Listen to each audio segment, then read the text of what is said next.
So I got to be honest. These Nashville tapings have not been great. They haven't. That said, I thought that, and I watched a lot of wrestling this week. I was able to catch a little bit of WWE stuff. I caught most of the Dynamite show. And of course, I watched TNA. I have not seen anything from Japan. I'm like backed up on my Japanese wrestling. And I'm hoping to get into Japanese wrestling a little bit.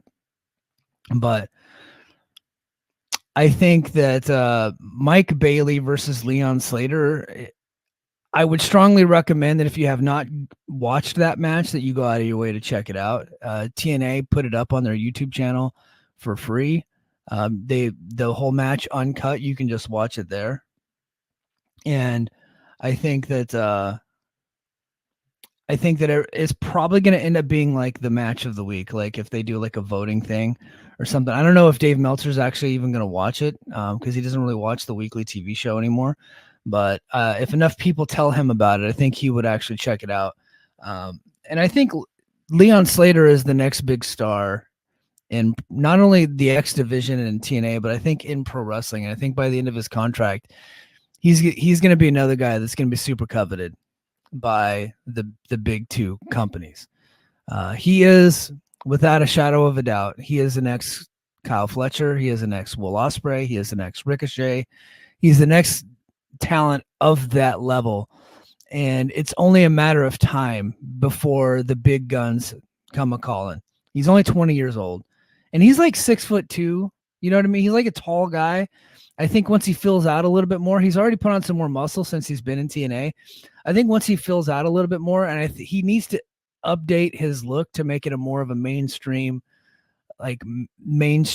big star appeal. You know, Ospreay went through that transition, you know, while he was in Japan. I just hope he doesn't get called up a little, you know, too early. I think, you know, TNA is a good place for him to work out the kinks in his character, work out the kinks in his game. But I'm not seeing a lot of kinks, to be honest with you. But I think his look needs to be updated. Like the ring, like he's wearing the super baggy pants, and I think eventually he's gonna have to go to the like long tights, and I think he's gonna have to get like a ring jacket, you know, an updated ring jacket and things like that. And he kind of looks like a baby a little bit. It's just because he's fucking 20, right? So once you kind of get some miles on him, eventually he's gonna be a world heavyweight champion in not just one promotion, but probably multiple promotions. He is that next level star. We'll see if he can cut a promo, right? He's not there yet, but again, the guy is only 20. And I know that TNA wants to get him to get some more time under his belt before they pull the trigger on him being the X Division champion. And I have no idea what's going to happen with Speedball and Vikingo. Whoever wins that match, the person they need to be losing it to is Leon Slater. He needs to have that recognition, the same recognition that Amazing Red has as being the youngest ever X Division champion. I think that's a good way to go, because when he does, like, eventually, you know, move on to bigger and better things, which could be 3 years from now, could be 5 years from now, could be whenever. They're gonna want him to carry that distinction with him everywhere he goes, right? So say he goes to WWE, and just like we saw with the Motor City Machine Guns last night, when they appeared on SmackDown, Corey Graves announced them as being multiple-time TNA Tag Team Champions, right? And they're TNA alumni. I think that's a net positive for TNA. Would it be better if the Machine Guns were still in the company? Yeah, of course. But since they're not, it's good that at least they went to WWE for TNA to say that, hey, these are TNA guys. I think that ultimately ends up like getting a little bit more attention. Like, it's not like a huge net positive. Don't get me wrong. I'm not saying like this is fucking amazing for them. It's not going to do a bunch of business, but it helps, right? When they're on one of the biggest wrestling shows in the world, and you got the announcer talking positively about your company, and you're seeing these guys who are fucking amazing, like the Machine Guns, and they're saying, hey, those are TNA guys. And it makes people think, oh, yeah, look, those guys came from TNA. Who else is coming from TNA? Who else is coming down the pike? and then they're going to see a guy like Leon Slater. Like, that guy's probably going to be the WWE or the AEW or the IWGP World Heavyweight Champion one day. I 100% believe that. So if I'm TNA, after Bound for Glory, I think we need to start the road to put the X Division title on Leon Slater. And then before his contract is due, I think they need to get that World Heavyweight Championship on him. I don't care if he's only 21 or 22 years old at the time. I think they need to go ahead and do that. But they need to work with him to improve his ring gear, because it just looks very indie. It looks like something a 20-year-old would pick. We need to play. Hey, look, we need you to look, a little bit more main event. But also, it was announced earlier in the day on Thursday, and I do have the TNA episode pulled up. It was announced earlier in the day that for the Hall of Fame, they'll be inducting local boy, the Rhinoceros himself, Rhino, the Man Beast, or the War Machine, Rhino, will be inducted into the TNA Hall of Fame. And he is also in the first match, so I think that's pretty apropos to talk about that right now. I think this is a good pick, and I assumed that he would be going in because of the location of Bound for Glory. I was holding out hope that, we would do Motor City Machine Guns, Rob Van Dam, who's also a Michigan guy. He's from Battle Creek. Kevin Nash, who's from Detroit. I was thinking of trying, them doing that, but they don't really induct too many people. It's usually it's been one person a year for a while. And then last year they went ahead and inducted two, with Tracy Brooks. They actually inducted three, Tracy Brooks, and then they inducted Mike Tenay and Don West as a tandem, which I loved. But this year they're going to induct Rhino, who is going to be the wrestling inductee. And I think he's very deserving of this. And now the Hall of Fame's bullshit and it's fake. But he's had a great TNA career if you think about it. Like, he came into TNA after being fired from WWE, I think in 2005. He come in and he was he had some momentum, he had some steam behind him, and he ended up winning the world championship. And he had a good run there, and then he left for a little bit. He went to NXT, went back to WWE, did some tag team stuff, and then when his contract was over, they offered him to stay, and he actually turned it down because he wanted to work more. And he actually came to Impact Wrestling. I think right before the pandemic hit. I remember at a Slammiversary, I want to say 2019. Yeah, it was definitely 2019. And I think it was the Elgin match. Somebody come in and speared Elgin, and in a mask. And then the next day it was revealed that it was Rhino, because during that show, Rhino was still technically under contract to WWE, and it expired the next day. So he had to spear him in a mask. There was a rumor going around that it was actually Scott D'Amore, but the person that did the spear was way more explosive than Scott D'Amore. Their body shape was similar, but the athleticism was a little bit different. So, and then he's been back for 4 years. He's been kind of they've treated him kind of like a legend. He comes in every now and then. He was the World Tag Team Champions with the Joe Doring and Eric Young at one point with their group there. He's been a great guy for TNA, been a loyal soldier for a long time. I don't really like the fact that he's always seen as kind of an ECW guy when he's on TNA television. And not from the fans. I think the fans yeah, that makes sense that they would do ECW chants when Rhino comes out, because that was the first time they'd ever seen him, and he kind of represents it hardcore. But for TNA, they always treat him like he's an ECW legend. It was like, guys, you need to treat him like he's a TNA legend, because he's collectively had more matches in TNA than he ever did in ECW. And if you remember back, Rhino, he came in in the last couple of years of ECW, and he was the world champion when they closed the doors. But he wasn't a day one ECW guy. He came later. I think he came in 98, 99, and they went out of business in 2001. In fact, I think I remember it was 1999 when they moved to TNN. That's when Rhino really came on the scene there. And he was a young guy. And and he kind of ran through everybody, and they treated him like he was a big deal. And he had obviously a great career in ECW, but he he ended up going to the WWF right after ECW closed the doors, and he was a fixture on their TV for a few years. So he actually had more time in WWF and in TNA than he ever did in ECW. That's just where we saw him first. So I think the TNA, now that he's a Hall of Famer, they should start really pushing that he is a TNA legend. I think that would be important. But and then also Bob Ryder is a Hall of Fame inductee now, and I think he's very deserving. He's a guy that helped create the company. People always give credit to Jeff Jarrett and Jerry Jarrett, and for creating the company, but it was Bob Ryder on the boat, and I'm pretty sure it was his idea. So, and they were on Bob Ryder's boat. So Jeff Jarrett always gives a lot of credit to Bob Ryder, and then of course he worked there behind the scenes forever. And I think in his for the most part, he was like taking care of the wrestlers, taking care of travel and things like that. He was a big part of the company, a big part of the foundation of the company, and honestly, they probably should have done this a long time ago, but they're doing it now, so I think that's great. Bob Ryder absolutely is very deserving of being recognized as a TNA Hall of Famer. Let's see. Lucha says, would you put Dixie in the Hall of Fame? 100,000%. Yes, I would put Dixie in the Hall of Fame.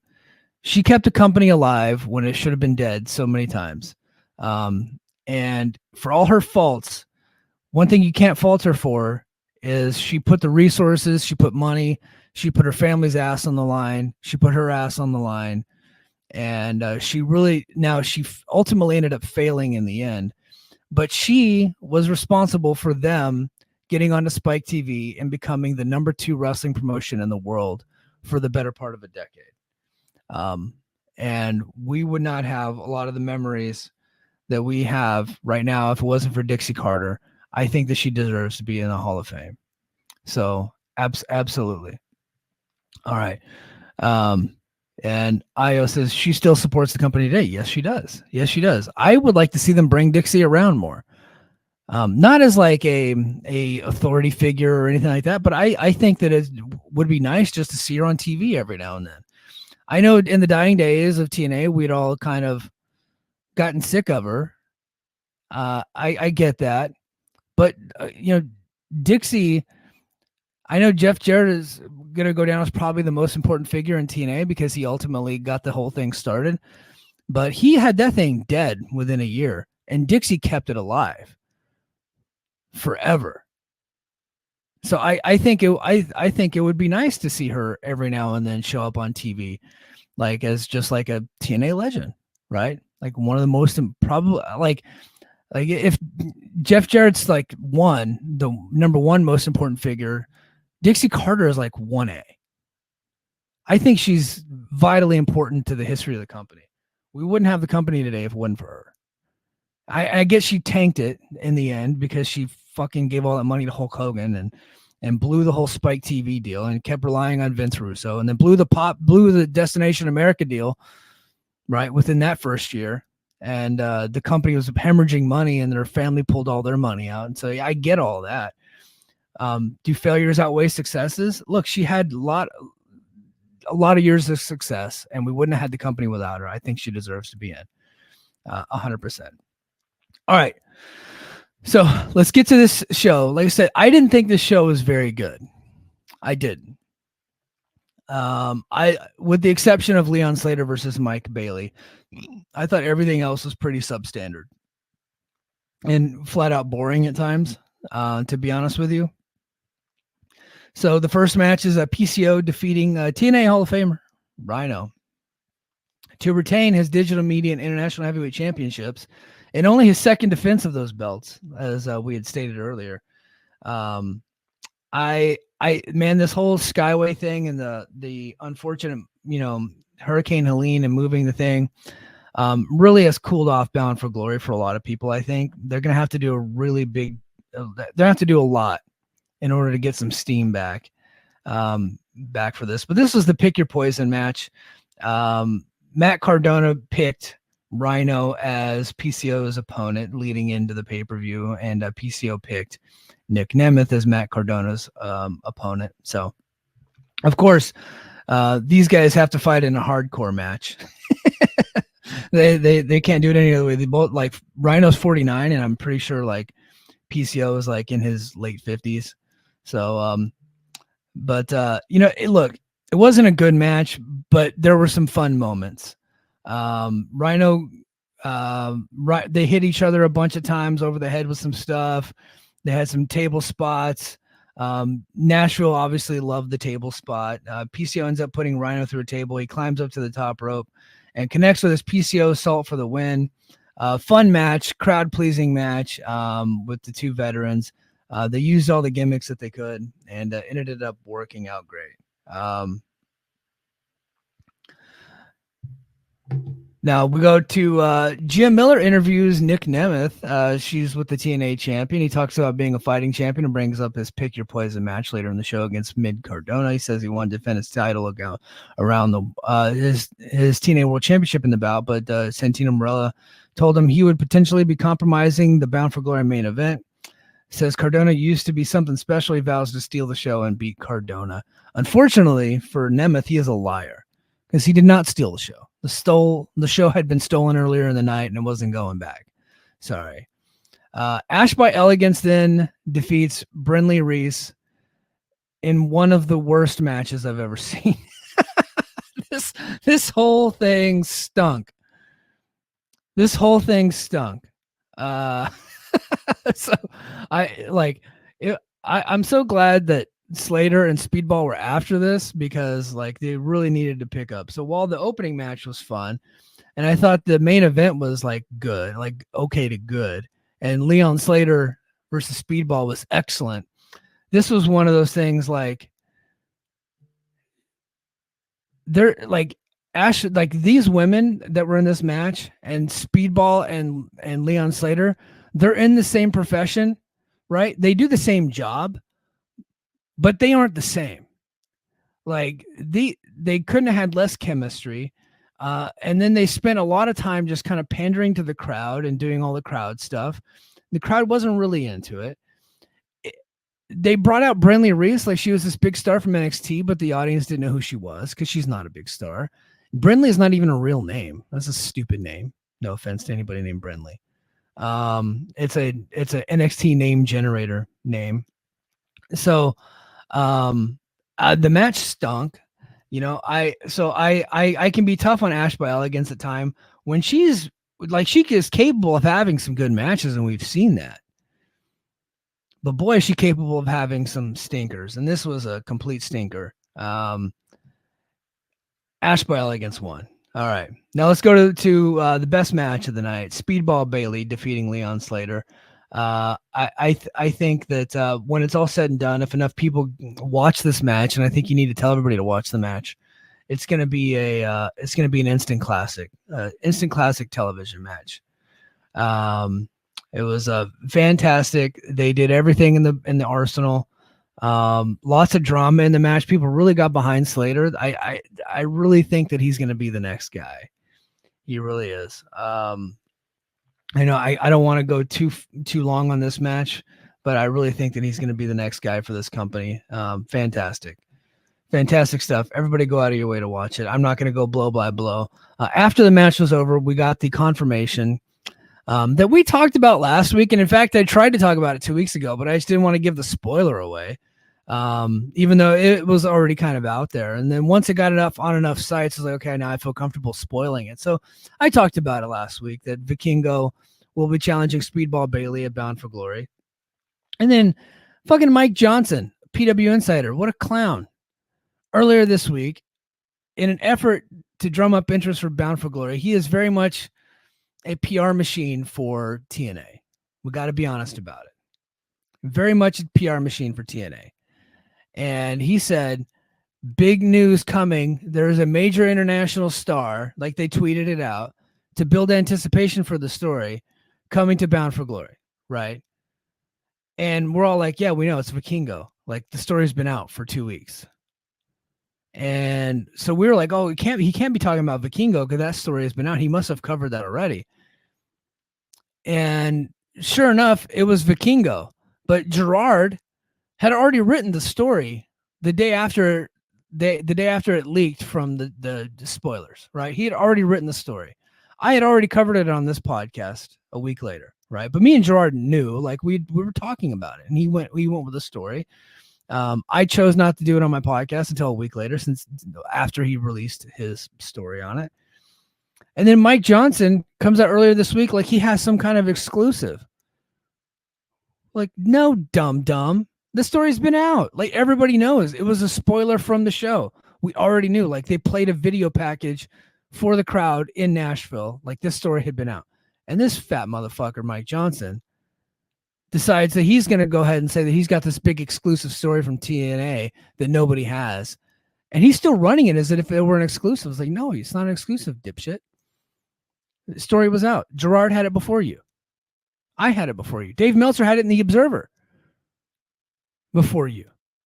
Dummy. What a loser. Anyway. But that should be a big match, clearly. All right. And then we go back to the Hardys and ABC jerking each other off in the backstage area. They love each other. They respect each other. And they're going to have a respectful Full Metal Mayhem bout with the System coming up. And now that match is now a ladder match style. So back in the day, Full Metal Mayhem typically is not a ladder match. Like, it has ladders and chairs and tables and steps and all the stuff. Full Metal Mayhem. It's their TLC. But only on a couple of occasions was it actually a ladder match. What I mean by that is you hang the belts up above the ring. You have to climb the ladder to secure them. It's typically just like, no, you just have all this shit to play with. And really, it should be a ladder match all the time. It should be tables. It's their version of tables, ladders, and chairs. Full Metal Mayhem. I like the name better than TLC, to be honest with you. And the Dudleys brought this over. Team 3D brought this over, and it's like kind of their deal. And so the Hardys being the match makes sense. I'm scared for Jeff. Don't kill Jeff. He's gonna do something stupid, and I really don't want him to. But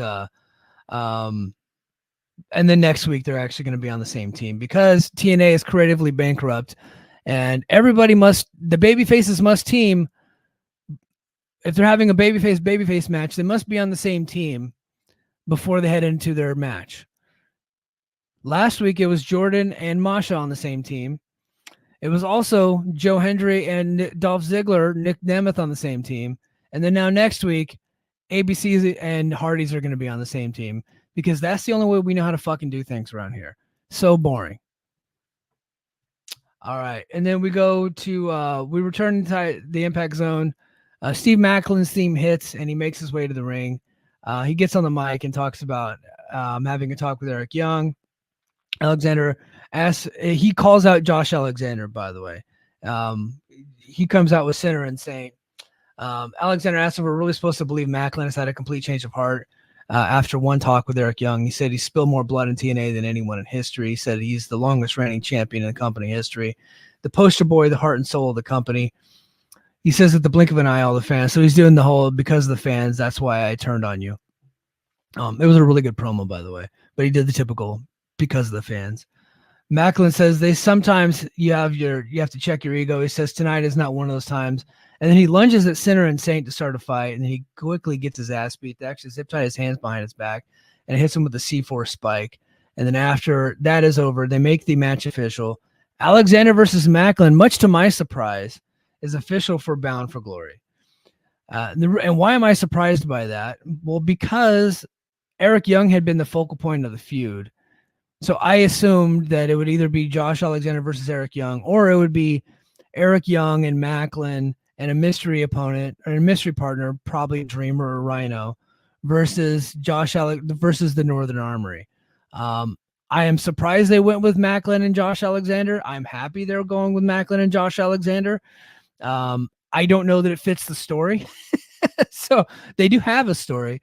But I thought that Eric Young was the focal point, and Eric Young was where the heat was at, but now they've switched the heat over to Josh versus Macklin, so we'll see how it goes. This is probably the best match that they could possibly do. And in fact, this should have been the main event last year of Bound for Glory. Macklin should have defended the title against Josh Alexander in the main event of Bound for Glory last year, not Alex Shelley. I love Alex Shelley, legend. He should have never won that title. Shouldn't have happened. Macklin should have kept it through the summer. And I know you guys are going to say, well, he hurt his groin. He hurt his groin after he lost the belt. They didn't know that. And he was back like a month later. So he would have been fine. But I'm glad they're getting to the match. Unfortunately, like I think we'll know the future of Alexander when this match is over. And we'll know if they're really going to finally get behind Steve Macklin by the time this match is over. So this is a very interesting match. I hope they give them some time because these guys can really freaking go. And their match last year on TNA Plus was one of my favorite matches that they've done. So I really liked it. So I'm glad that they're doing this. And we'll see. And the outcome could be very interesting given that Josh has lost 3 pay-per-view matches in a row. But he's not exactly on a losing streak. Like he beat Eric Young last week. He's got Jonathan Gresham coming up next week, and I get the feeling he's going to win there. So they're kind of Perazoing him on pay-per-view, but he's winning on television. So it's a little bit different. We all think he's on his way out, and I think there's going to be a bidding war. But we'll see whether or not TNA has completely given up on Josh Alexander staying in the company with the result of this match. So we'll see. It's gonna be very interesting. Now with Macklin, I didn't think his promo was very good, and I'm a Macklin guy. I think they're trying to make him a white meat babyface, and that's not him. He works like Steve Austin. His matches look like he's having a Stone Cold match. I'm not saying he needs to go completely Stone Cold, but I like Steve Macklin as a diabolical bad motherfucker than a white meat babyface. I think that I like him as an ass kicker versus like a sympathetic babyface trying to take up for his friends. I think they missed the mark with the promo. And then I got to go here in a minute. When we get back, Santino Marella and Ariana Grace, his daughter, are doing the Tumbler for Bound for Glory. So the Collier Shunt Gauntlet match was coming back to Bound for Glory. It'll actually be on the pre-show, which I think is a bit weird. I don't think they've done it on the pre-show before, but it gives you a reason to watch the pre-show. I think they should make the match more serious, more of a big deal, and it could be their annual Royal Rumble / Money in the Bank. But instead they're just doing it on the pre-show, which tells me it's not going to be that important. But Frankie comes in talking disrespectfully. He said he's going to be in the main event one way or the other. And he wants to make sure that he's in the Call Your Shot Gauntlet. And then as he's leaving, Morella's like, he's in. Like, what are we doing? Like, why would he be a jerk? So, and then we get back into the Impact Zone. The System make their way out because Mike Santana and Brian Myers were supposed to have a match.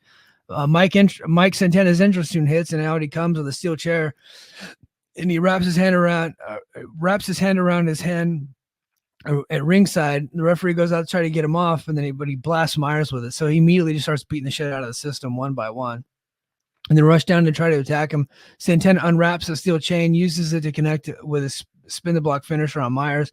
He gets on the mic, says he's sick of everyone in the System. He calls out Moots from the back and challenges him to get his baby boy bitch ass out here right now. And then, of course, the fans chant baby boy bitch. He heads to the back to look for him, but he gets laid out with a baseball bat to the dome. Moose tells Santana to be careful for what he wishes for. He walks off, leaving him laying, and the show heads to another commercial break. And then we go to the back in a room with Matthew Raywalt sitting with Masha Slamovich and Jordan Grace. They break kayfabe and say that despite the fact that Slamovich has been a heel for a year, they were actually best friends. And Jordan Grace had been keeping all of her secrets. So that she was worried that she was wondering why Slamovich never answered the open challenge, and why she's doing her whole X gimmick with the pictures and the whole deal, why she's being creepy again. Grace talks about Slamovich being a former undefeated queen of the Knockouts division until Grace beat her, and then she beat her again, then she beat her a third time. And then she knows that eats at Slamovich every day. Slamovich assures Grace that one way or another, no matter what, she's leaving Bound for Glory with the TNA Knockouts Championship. She walks off on that note. I think she's right. And then Nick Nemeth defeated Matt Cardona in a Pick Your Poison main event. This match was okay. I know some people liked it more than I did. I thought the match was fine. The match was fine. So, I didn't even think that they had the crowd. Like I thought that the crowd would be more into this because these are two big stars, but they didn't even really have the crowd. But like I said, the match is okay, but it ends because all of a sudden PCO comes out. So as Cardona backs up and prepares to finish Nemeth off, the lights in the building start blinking and thunder starts rumbling. Out comes the PCO. He takes out Cardona's security guards one by one as Cardona looks on in fear from the ring. While distracted, Cardona stands by as Nemeth recovers and blasts him with the Danger Zone finisher. Nemeth makes the cover and gets the win. PCO picks up a lifeless Cardona and carries him over his shoulders to the back. And then in the ring, Nemeth is celebrating with his win when out of nowhere, Kazarian leaves his spot at the commentary desk and attacks the TNA World Champion. And then all of a sudden, Joe Hendry comes out to make the save. The two beat down Kazarian and send him out of the ring. Kazarian gets on the microphone and asks the crowds if they enjoyed Nemeth and Hendry manhandling him. They make it clear they did, and Kazarian says he hopes they're equally enthused about his next announcement.